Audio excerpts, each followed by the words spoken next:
Joining me today is a man fighting at PFL 10 on November the 24th. Joining me is Biaggio Ali Walsh. How are you doing today, sir? I'm doing great. How about yourself? Man, hanging out, doing the job. You're going to be fighting Joel Lopez Chilling. on November the 24th. How's training coming along? How's the game plan? I guess training's just starting about right now, right?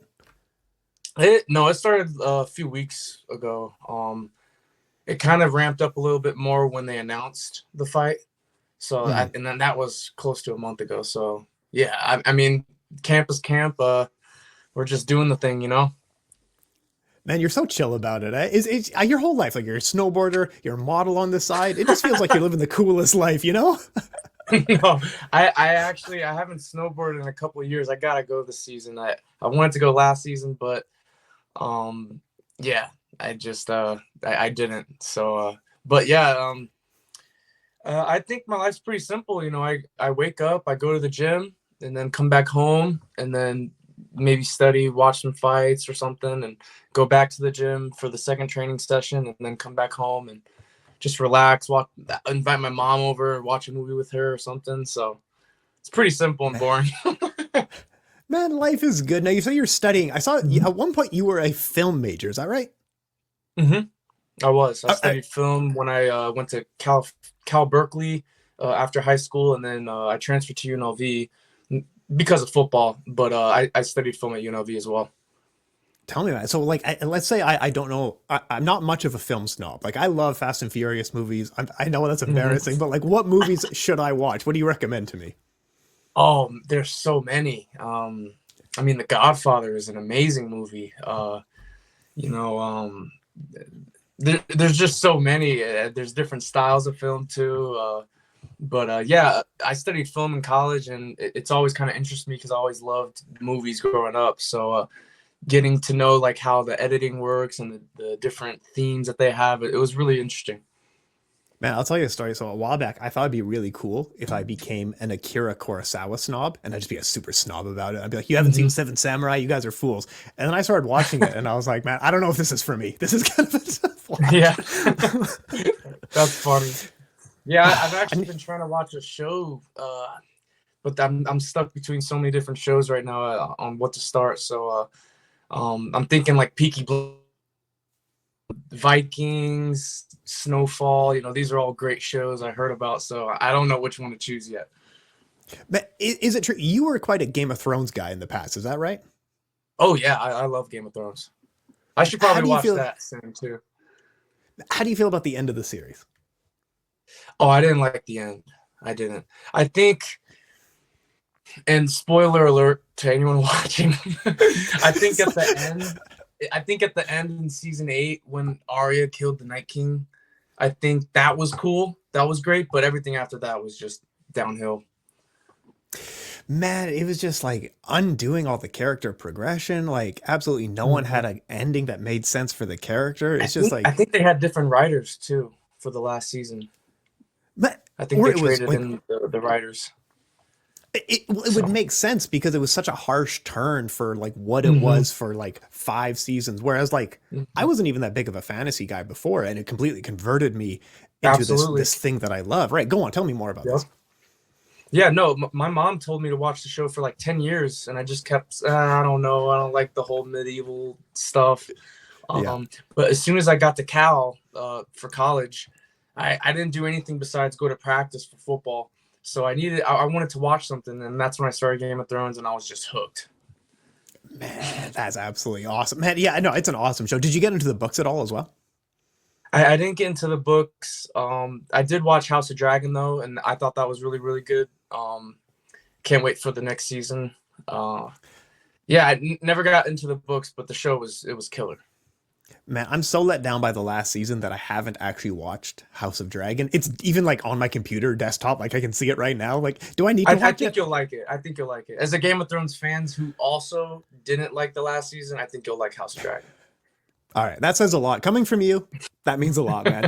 What about like any anime? I know a lot of people our age were super inspired growing up by certain animes. Were there some anime that you like growing up? I never really watched anime growing up. I know there was Naruto, like Dragon Ball Z and stuff like that. I never really got into it. Um, I mean, the only like animated show I seen was Invincible. I don't know if you heard about it, but it has a huge cast. It's not really like an anime, but it's an animated show. That was really, really good. And I think the second season's coming out soon. I recommend This that has been too. That one's awesome. Yeah. Man, I've heard about this. People say like if you are like I'm quite into superheroes like DC and Marvel. People say like I need to watch this. But yeah, I'm you'll love surprised. it. The Tell me first, everything I wanna know. the end of the first episode, you're gonna be like, oh wow. All right.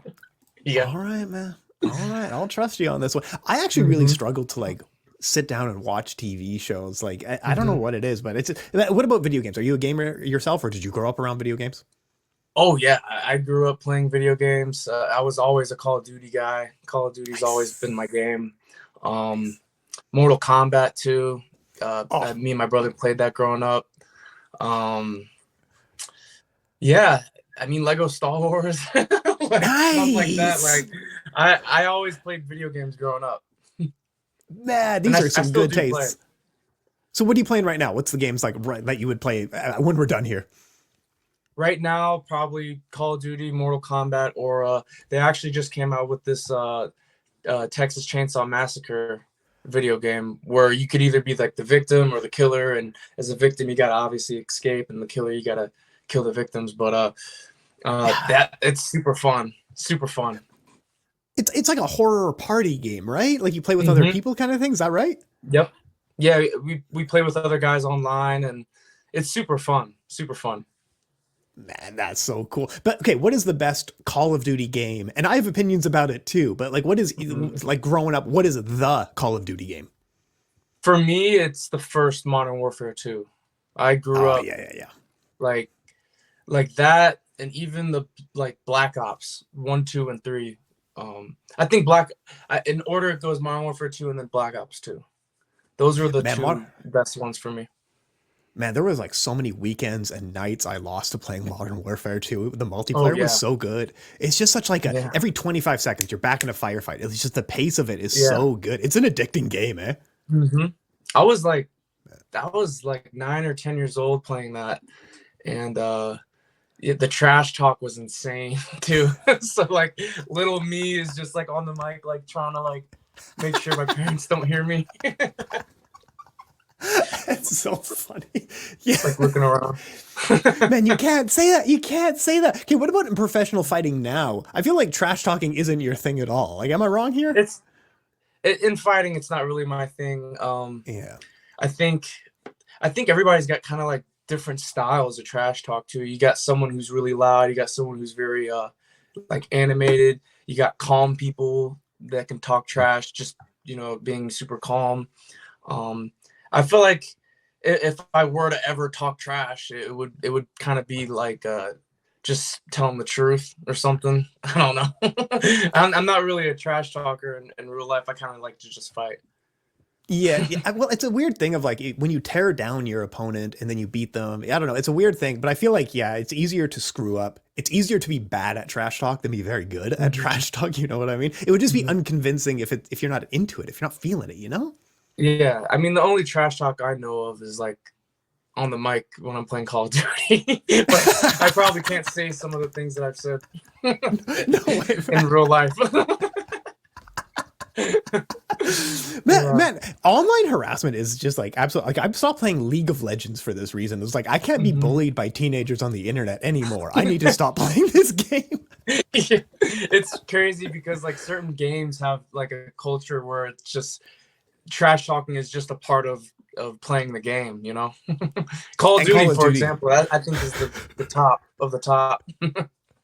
Man, it was some fun weekends back in the day. But yeah, those were the days. But yeah, Black Ops was really good. Okay, remind me, do you remember there was like 2 Call of Duty studios and they would trade off? One did like World War II and the other did like Modern Warfare. Do you remember this? Like Treyarch and the other one? Okay. It was Infinity Ward who did Modern Warfare, and then they did Treyarch with the Black Ops. Gotcha. No, both are good. I don't know. People were like, one is clearly better. Great. I thought they were. Yeah, they were super fun times. But yeah. By the way, it's super refreshing to be able to talk about stuff like this instead of, I don't know, like, I think it was a great way to break the ice, I think. So, okay, here's the thing, and I've talked to fighters all the time. Hey, listen, Biaggio, I don't want to offend you. You're not my first interview. But what I always think is like, what would I want to listen to? You know what I mean? And this is Yeah. my philosophy. Yeah. I don't want to, I've listened to fighters talk before, and it's a lot of the same stuff. So I'd rather listen to something that's like a conversation where we actually get to know who you are as a person. And a lot of that is like me showing you of just like, here's what I had growing up. And then you're like, yeah, Mortal Kombat's awesome. Yeah, absolutely. I just wanted to throw that in there and just say that's pretty cool that you, yeah. I'm telling the PFL. I don't know. You wouldn't believe what this guy said about me. Let me ask you. So Mortal Kombat, I grew up on as well. I love I think one of the early ones were like Deadly Alliance I had, and then Armageddon. But the new ones look flippin' awesome, man. Yeah. Are you playing the new one, the one that came out this year?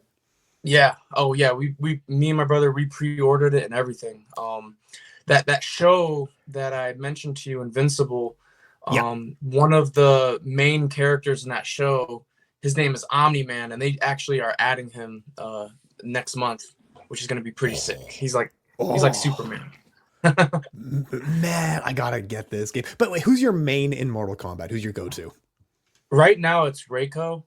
If anyone out there who plays Mortal Kombat or knows who Reiko is, especially in the new one, he's got he shoots double leg takedown. He's an MMA fighter, really, so that's why he's my favorite.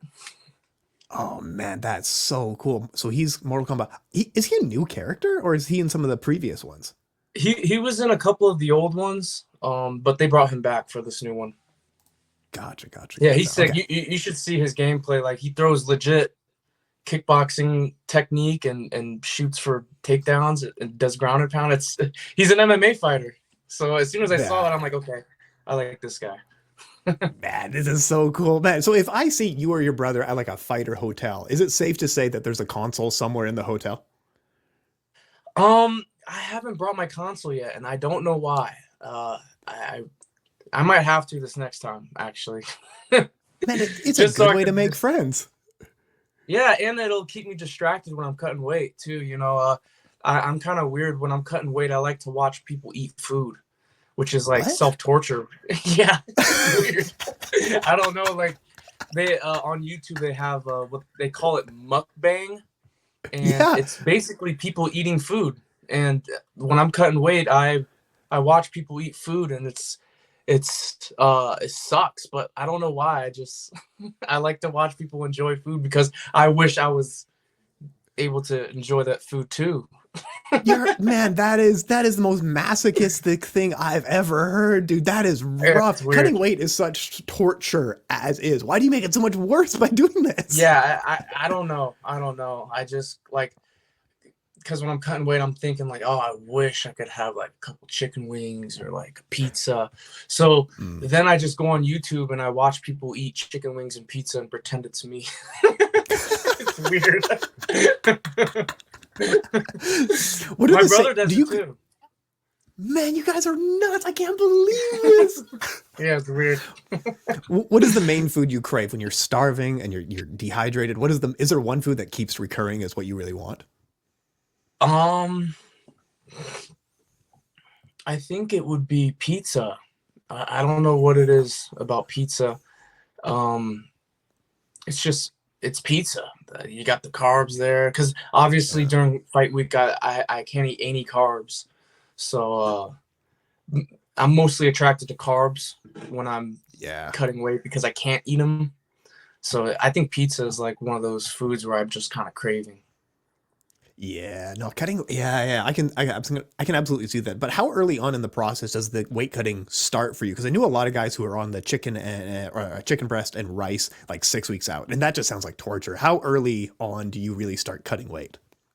Yeah, so leading up to the fight, I basically just go down in calorie intake with the foods that I eat. I eat smaller meals. I still eat carbs and sodium. But when it comes to fight week, that's when the sodium and carbs are completely out. I'm eating plain non-seasoned protein.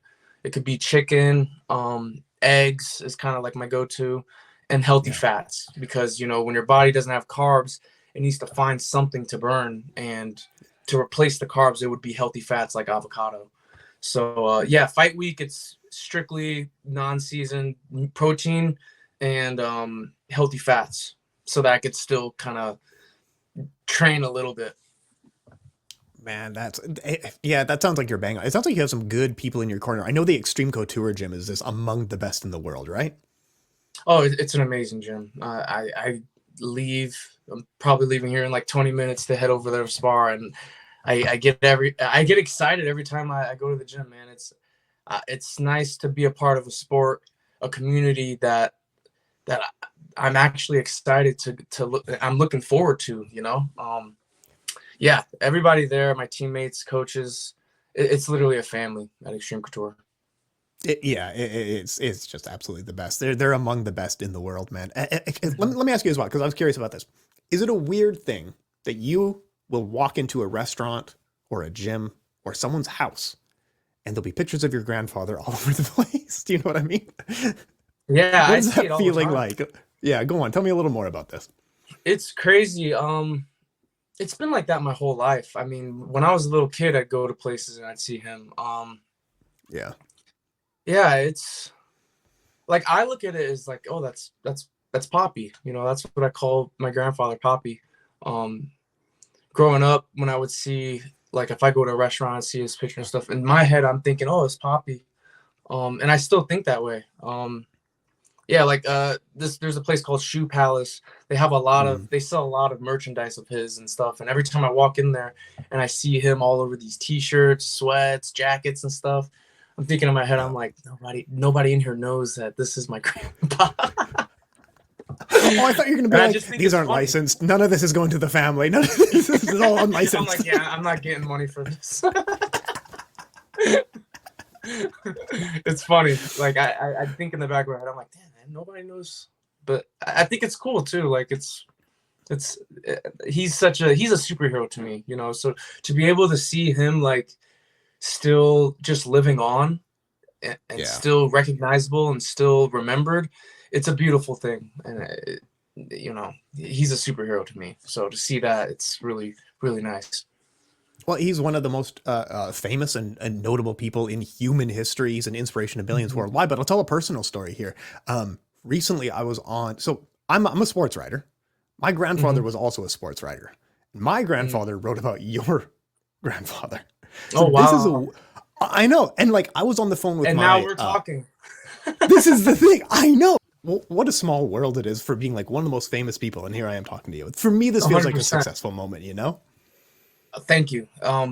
Yeah, life works in really mysterious ways, and God has a plan, and we think we know things, and but God is all knowing. So, uh, yeah, it's crazy how certain things like this could kind of just intertwine or be connected in a way. Look at us. Look at us. Who would have thought, right? Look at us. Okay, but I do need to ask about did you see his fight against Antonio Inoki? I saw clips of it. I didn't see the whole fight, no, I haven't seen the whole thing but either, I've but seen let me get your clips. thoughts on it. They were almost inventing MMA, which is an amazing thing, and then everything changed in the last 24 hours here. You Mhm. have maybe a little bit more perspective. What was your thoughts on these fights of like almost inventing MMA and then not at the last second? I think it's the idea was there. Yes. The crossover of martial arts. The idea was there back then, and he partook in that idea. Who wins, the boxer, the wrestler, the jiu-jitsu guy, the karate guy? That was the question that pretty much started mixed martial arts. Yes. But yeah, that was done in like what 70, 71, something like that. Something like that. Yeah. Yeah. So yeah, like that back then, that idea was an idea, and I think that he plays a part in that idea of crossover martial arts. Oh yeah, I agree with you. I agree with you. But let's move forward here. Let's get back to your fight here. You're going to be fighting a Mhm. Joel Lopez on November 24th. Any pressure? Do you feel the pressure to get a knockout? Like it's just knockout after knockout for you, or are you just like whatever happens in the fight, whatever happens in the fight? Yeah, whatever happens, happens. I have no pressure to get a knockout or anything just because I've gotten knockouts before. A Yeah. fight's a fight. Every time you go in there, you expect something, and then something else happens. So, yeah, a fight's a fight. I'm going in there to just fight. Man, that's absolutely awesome. Now, I know you got into football off of a trading card, but there's going to be some young kids growing up who are going to see you on TV and going to get inspired to join MMA for the very same reason. What advice would you pass on to these people who are getting started in the sport because of you? I think the biggest piece of advice I would give is stay consistent. Um, you know, consistency is how you get better. And if you just stay consistent, you will get better. You know, if you're not, then it's gonna go, the road's gonna be a little slower. But if you stay consistent, you're gonna learn fast and you're gonna get better, and you're gonna gain that confidence. You're gonna gain that motivation. You know, because when you're consistent, you have a streak, and when you have a streak, you get better, and you're used to that streak. So then it becomes easier to stay consistent. So I think that would be just my biggest piece of advice, is to stay consistent, and always remember that the lights and everything, it's all just an illusion. You know, it's everything that you do every single day in the gym. Man, the 15 minutes of fight, like people don't know, that's 8 hours a day for years, right? Like it is hard work in the gym to get to that glorious moment in the end, right? Absolutely. It's, you know, and GSP said this too, you know, we're computers. When you're training, you're getting the muscle memory so that in a fight, it happens naturally. You don't have to really think. So that, you know, and staying consistent, you know, when you stay consistent, you're putting all this data into you, which your computer, you know, you're downloading all this data so that when you get into the fight, it happens naturally. You don't have to think about it. Well, this is a good question. And I know we're running out of time here, but I'm really curious about this because some fighters have tried to train reflexes. And to me, that says maybe that's not a great thing, because what you really want to be training is muscle memory, so that like when you're tired in a fight or exhausted or falling behind in a fight, your body falls into what you were doing in the gym. Am I wrong here? What do you think? Well, training reflexes is training muscle memory. You know, if a guy, for example, if a guy's throwing a jab and I'm practicing moving out and coming back with a right hand, that's a reflex, and it's also a counter. So if you do that over and over and over and over and over and over and over again, it becomes natural. You see this one, you don't even have to think, it just does it because that's what you're used to. It's your muscle memory remembering what to do when that happens. So yeah, I would say that training reflex actually is muscle memory. Yeah, absolutely awesome. See, I'm always learning. I'm always growing as much as I can. All right. So looking into the future, 5 years from now, 10 years from now, how do you envision yourself? I envision myself being one of the people's favorite fighters. Like I envision myself being kind of like how I look up to Justin Gaethje. You know, I look up to guys like him, and I want to be just like him as a fighter and as a person. And you know, 5 years from now, you know, regardless if I'm a champ or not, I want to be that person that people can look up to and be like, you know what? I love his story. I can do it too, you know? So yeah, that's what I want to do in 5 years, really. You know, that, and help people as well. You know, I think the more money that I can make, I can help a lot of people. I can donate more to charity. I can, you know, I have this thing written in my notes. It's called, like, I call it the care package of hope. And basically what it is just a big backpack of just supplies that I can give to the homeless: food, clothes, socks, toothpaste, toothbrush, you know, stuff like that, that I could just throw into a bag and just, you know, give it to somebody who really needs it, and really, you know, kind of get them on their feet a little bit. So, you know, in order to do stuff like that, I need the finances. So, and in 5 years, I hope to have the finances to be able to do stuff like that, and inspire people. Just, you know, people think that I grew up with a silver spoon in my mouth. It's a big misconception of me. You know, I didn't. And I want people to know that, you know, there's always light at the end of the tunnel. You know, if you're going through something and you don't know what to do, you know, start training martial arts. Like it'll change your life. And you don't have to fight or anything, but just start training martial arts, because it'll give you confidence. It'll put you in shape. It'll get you mentally strong. It'll do wonders for you. And that's only why I took it serious. I took it serious because I feel like I need something to force me to have a better lifestyle, because I didn't have a really good lifestyle after football. So yeah, I know that was a lot of talk right there, but it's true. And it's great that you're building in the donation to others at every level, because a lot of people think when I'm successful, I'll bring up the community, but you're saying like, no, the community comes with me every step of the way, right? That Yeah. really matters. Yeah. Amazing. Absolutely. Absolutely. And I think it's just, I just want to do good deeds. I want to do a lot of more good deeds. And, you know, the more money you have, you can do a lot of good deeds. And that's what my grandfather understood, is he used his platform to help people. He never said no to an autograph, even though he could have. You know, everybody knew him in the world. He could shun people off, be pissed off at paparazzi and stuff like that. But he wasn't like that. You know, that's why he was the people's champion. He just brought joy. There's people tell me stories about him, and I met your grandfather one time, and this and that happened, and he was awesome. And I love hearing stories like that. I've never heard a bad story about him. So that's ultimately what I want to achieve with in the grand scheme of everything. So it's not pressure and following in his footsteps for the fight career. It's for the helping other people and in trying to inspire other people. Is that right? Yeah. I mean, it's also in the fight career as well. But like, if you have an end goal, pressure doesn't matter. You know, you're going to have to go through the pressure regardless. And if you want to achieve that goal, you know, and that's anybody, that's any fighter. Every fighter has pressure. They go into that cage and their family's watching, you know, their coaches are cornering them, and it's only them in there, and they all feel the pressure regardless of what background you come from or anything. Every fighter feels pressure. And if you want that end goal, you got to go through the pressure.